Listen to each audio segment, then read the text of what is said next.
Welcome back to Horoscope TV. We are so glad to have you with us today. It's good to be here. If you're tuning in, you're probably looking for a little more than just a daily blurb. Mm, You want the map. You want to know not just what is happening, but why it's happening and how to navigate the terrain. that's it. The why is everything. And today, we're doing something incredibly specific.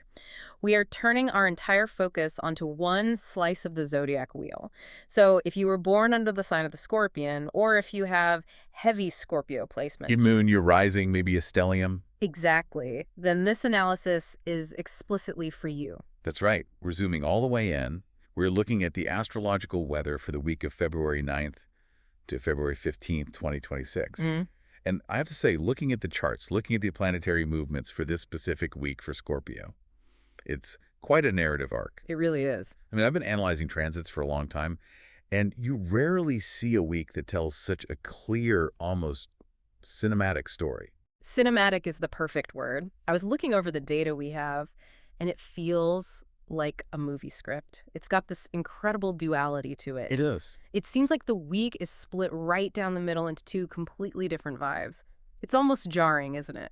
How distinct the two halves are. It absolutely is. You've hit the nail on the head. Mhm. If we look at the architecture of this week for Scorpio, it is a journey from like extreme pleasure and release to extreme discipline and rigor. Wow. It's a week of passion, discipline, and transformation. It's almost like the universe is saying, okay, have your fun, release your emotions, empty the tank. Fill it back up with joy. But by the weekend, school's back in session. School's back in session. I have a feeling that is a theme we are going to keep coming back to as we get closer to Saturday. Oh, for sure.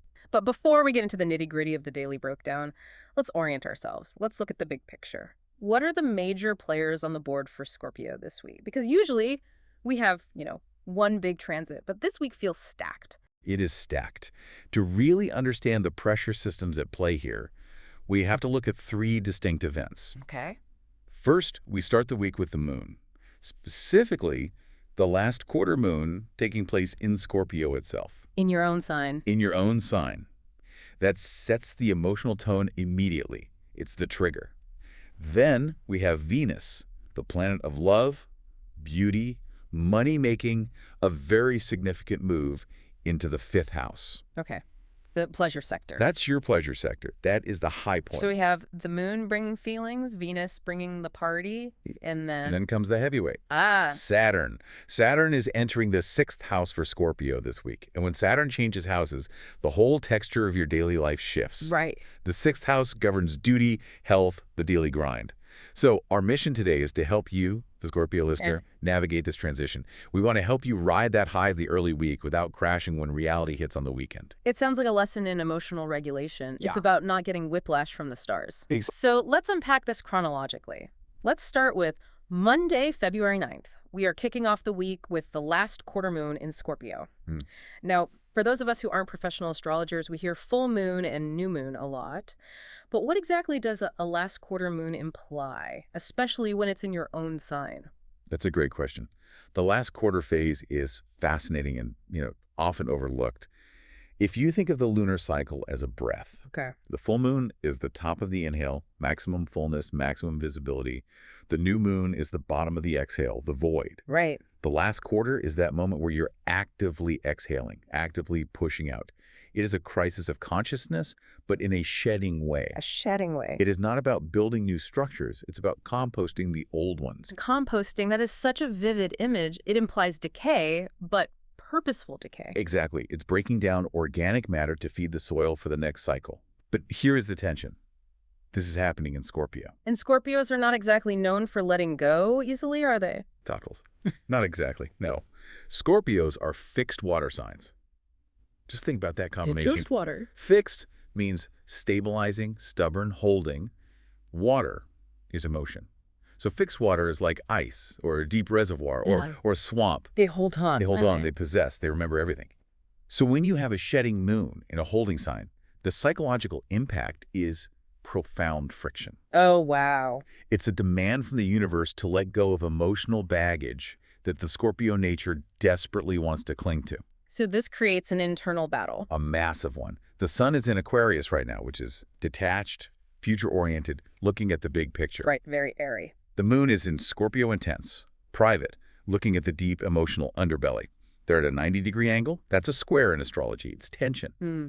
The forecast specifically highlights this as a powerful release, but releases can be painful if you're gripping tight. So this isn't the day to, like, start a 5-year business plan. This is the day to clean the closet. Metaphorically and literally. The advice here is actionable. You need to identify what is heavy in your heart. Is it a grudge? Is it a resentment you've been nursing since 2022? Laughs, probably. Is it just the accumulated stress of the last month? Monday's the day to purge it. If you try to build something new on Monday, you're building on a foundation that needs to be cleared. So, practically speaking, what does that look like? If I'm a Scorpio listening to this, Yeah. and I'm feeling this tension on Monday night, what am I actually doing? You have to externalize the internal process. You might be having a difficult conversation where you finally say, I'm done with this dynamic. Right. You might be throwing away physical reminders of an ex-partner, photos, old T-shirts, gifts that just carry bad energy. Oh, yeah, get rid of it. Or, knowing the water energy of Scorpio, it might just be having a really, really good cry. Just letting the dam break. I think we underestimate the power of a good cry. We often see it as weakness, but you're saying in this astrological context, it's a functional requirement. Right. It is absolutely functional. It is hydraulic. You are clearing the pipes. Yeah. Because here is the key, and this is why the timeline of this week is so critical. Okay. This clearing is necessary to make room for the influx of energy coming the very next day. You cannot receive the abundance of Tuesday if your cup is full of stagnant water from Monday. That makes perfect sense. You have to empty the cup before you can fill it. And wow, looking at the chart for Tuesday, does it get filled? Oh, it gets filled. Let's move to February 10th. This is where the vibe shift happens. It's a massive pivot. On Tuesday, February 10th, Venus enters the 5th house. Now, we need to analyze the 5th house because it's one of the most delightful sectors of the chart. I like delightful. In classical astrology, the 5th house is the house of pleasure. It rules romance, creativity, joy, speculation, gambling, children, play. All the good stuff. All the good stuff.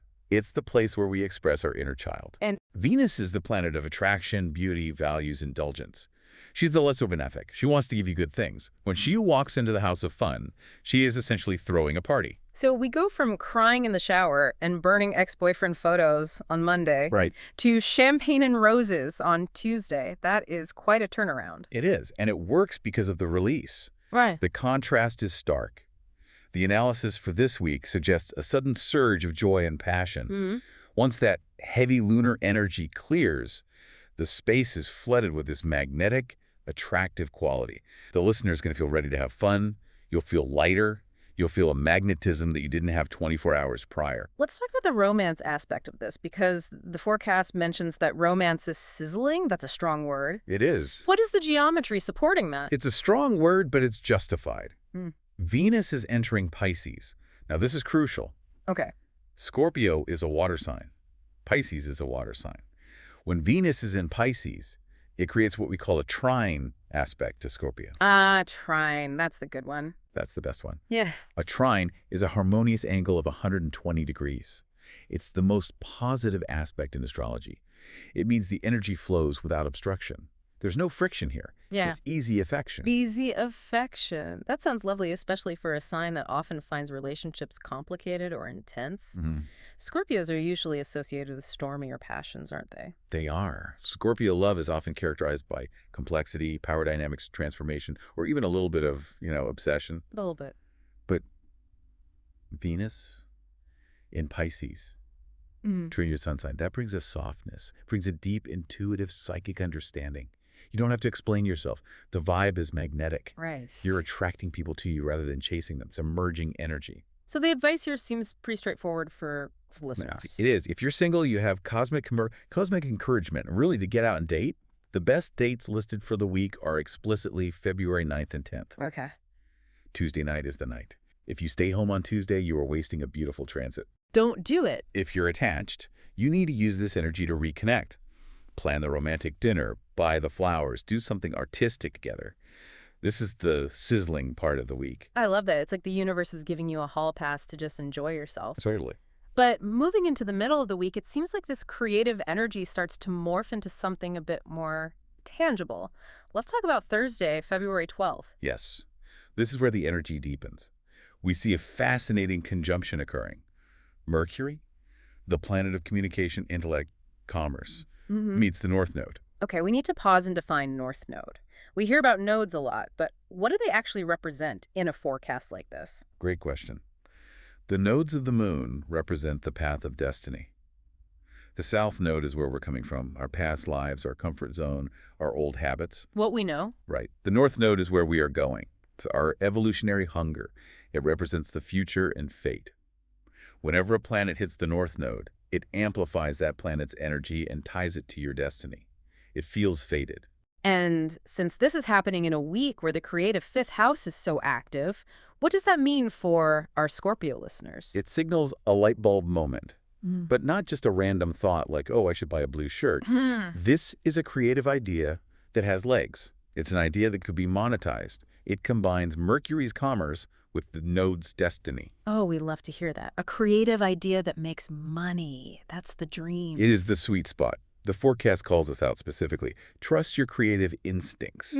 Because of that node connection, this thought you have on Thursday might feel like a path forward. Right. It's not just a daydream. It might be the solution to a problem you've been hacking away at for months, or a new way to present yourself to the world. It feels like a download from the universe.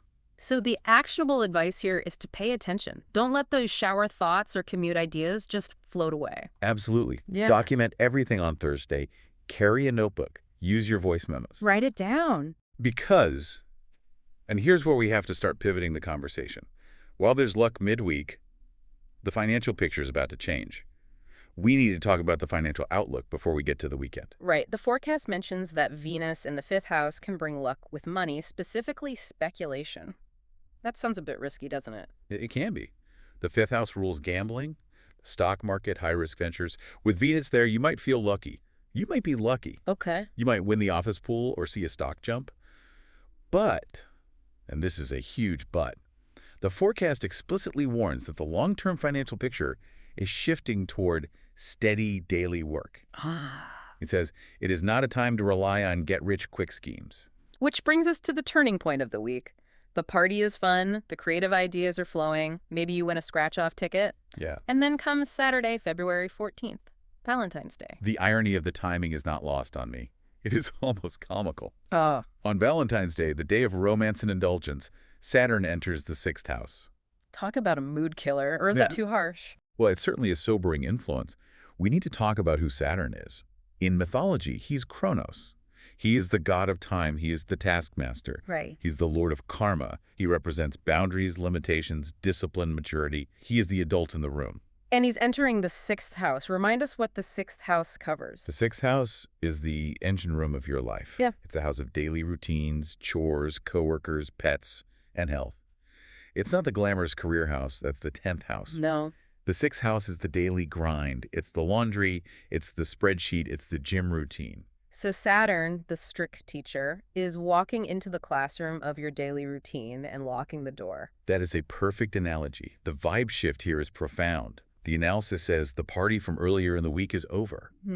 This signals the start of a period of hard work and discipline. The fun, speculative energy of the fifth house is behind us. Now we have to do the work. What does that mean for Scorpio's career? If I'm at work, how do I feel this? You feel it in the expectations. Saturn illuminates inefficiency. Shortcuts will simply stop working. Oof. You know, those little hacks you used to get by? Or maybe skating by on charm or intuition or just being good enough? Yeah. Saturn says, no, show your work. Right. Employers and clients are going to expect efficiency and reliability above all else. If you're disorganized, Saturn will expose it. That sounds exhausting. It sounds like being micromanaged by the universe. It can be, if you resist it. Yeah. Saturn only feels heavy when you try to avoid him. But here is the upside, and it's important to emphasize this because people get scared of Saturn. Okay, got it. Saturn rewards effort like no other planet. Yeah. The forecast mentions that this transit helps you master your craft. Expertise comes from putting in the time. If you accept the workload, if you build the routine, you come out of this transit not just as a worker, but as a master. I see. So it's the difference between dabbling and becoming a professional. It's the 10,000 hours rule. Exactly. Yeah. Saturn loves the 10,000 hours. Yeah. And this extends to the body as well. The sixth house is the house of health, specifically. Health as maintenance.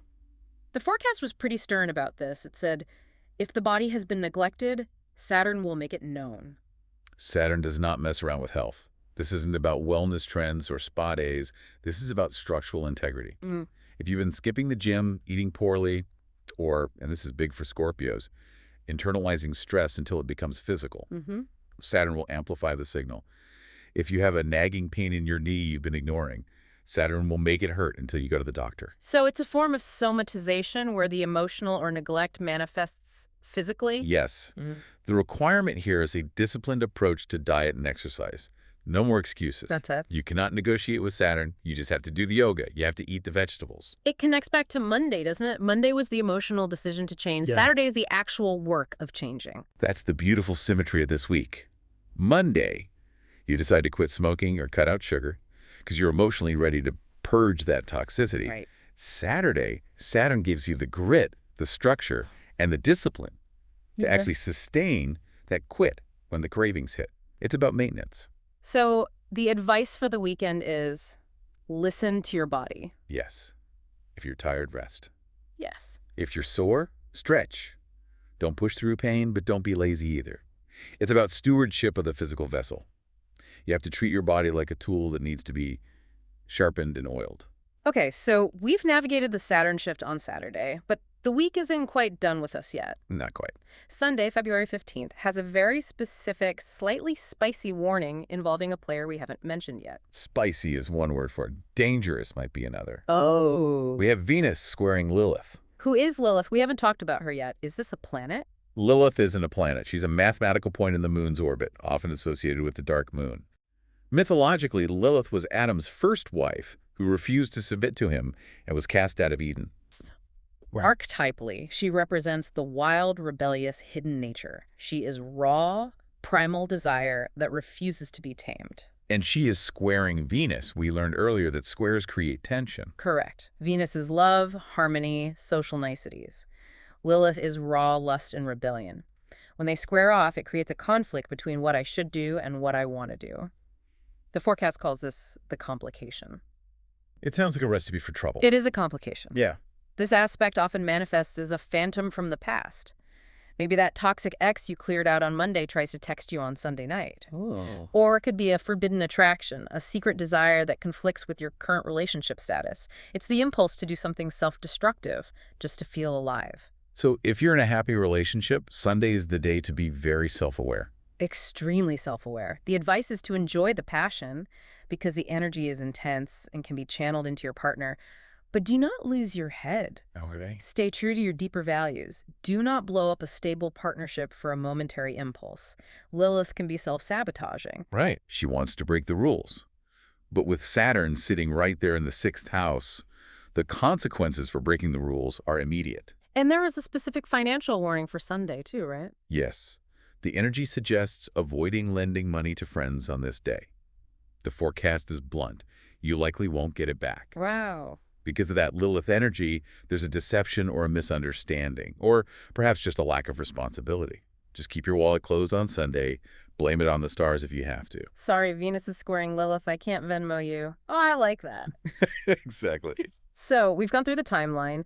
Now I want to look at the people around us. We always talk about relationship dynamics or the match game. Who is the Scorpio vibing with this week, and who should they maybe, avoid? The charts are very clear on this. The best match, the soulmate connection for the week, is Pisces. Which makes sense given what you said about Venus being in Pisces and that beautiful trine aspect. Completely. Yeah. It's all about that water energy. Pisces understands Scorpio's depth without needing words. Right. Scorpios are intense. They feel things bottomlessly. Right. Pisces can swim in those depths. They aren't scared of the dark. With Venus in Pisces, the attraction is amplified. The forecast describes it as a safe bubble against the outside world. That sounds incredibly comforting, especially with Saturn bearing down on the other side. Safe bubble sounds nice. It is. They also support that creative side we talked about. If you have that light bulb moment on Thursday, Right. share it with a Pisces. They won't shoot it down. They'll help you dream it bigger. They're the muse to your creator this week. Okay, so find a Pisces, hug a Pisces. Who are we running away from? Who is the worst match? Leo. Leo. Why the friction there? It's the clash of the fixed signs. Yeah. We mentioned earlier that Scorpio is fixed water. Leo is fixed fire. Right. Fixed means stubborn. It means I am not moving. It means my way is the only way. So when an unstoppable force meets an immovable object. It's explosions, or just a really frustrating stalemate. Yeah. The dynamic is difficult because Leo wants the spotlight. They are ruled by the sun. They crave external validation and attention. Yeah. Scorpio is ruled by Pluto and Mars. They want the shadows. They value privacy and intimacy. I can see how that would grate on a Scorpio's nerve. It will. The forecast warns of power struggles.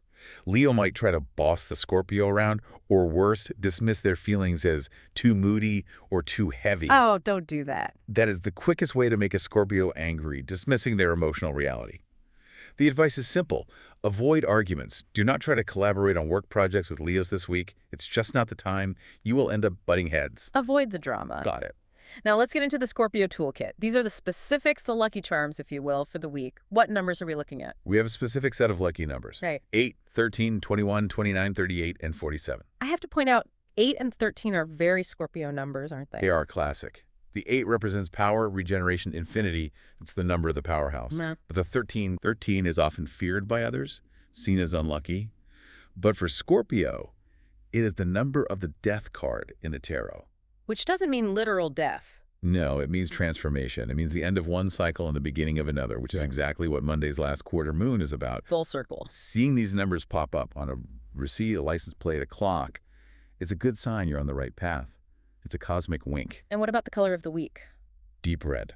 Specifically, the color code, #8B0000. That is a very specific shade, like a blood red or a dark wine. Exactly. It's not a bright, cheery fire engine red. It's the color of Venus blood, of deep passion, of root chakra power. Yeah. Psychologically, wearing this color or visualizing it connects you to the week's themes. Mm-hmm. The passion of Venus and the discipline and power of Saturn. It's a grounding, forceful color. It commands respect. And we touched on the best dates being February 9th and 10th. What about investment advice? We talked about not lending money, but is there anything we should be spending money on? Yes. This ties back to the Saturn transition. The forecast suggests spending money on health or office equipment. That sounds incredibly practical, not very sexy. It isn't sexy, but it is strategic. Yeah. Remember, Saturn is in the 6th house.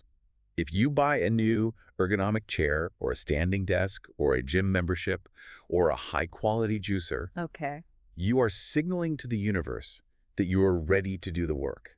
You are investing in your productivity and your physical vessel. Yeah. It's the best use of your resources right now. Right. You're preparing your environment for the mastery Saturn wants you to achieve. I love that. It's spending money to make your future self more capable. It's an investment in your own efficiency. Precisely. Saturn rewards that kind of foresight. Okay, we have covered a lot of ground. We've gone from emotional purging to romantic highs, creative sparks, and finally into the heady discipline of Saturn.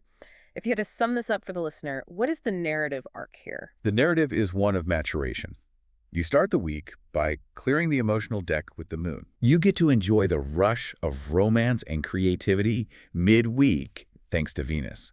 But the end game, the destination, is Saturn. Right. You are being asked to buckle down.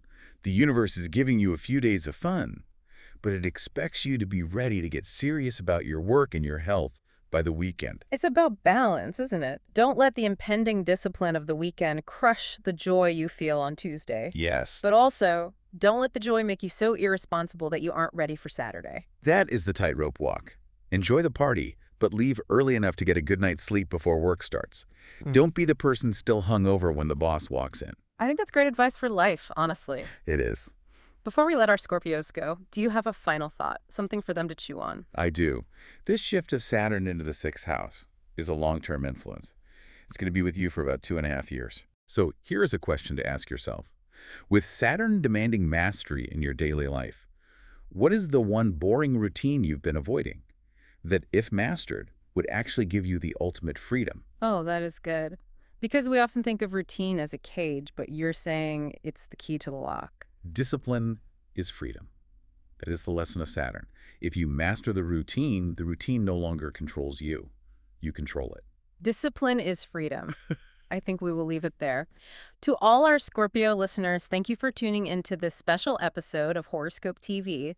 We hope this gives you the tools you need to navigate the week of February 9th. It's going to be a powerful week. Navigate it well. If you found this analysis helpful, please make sure to subscribe. We don't want you to miss the next update when the stars shift again. You'll get notified immediately when the next episode is available. Until then, take care. See you in the stars.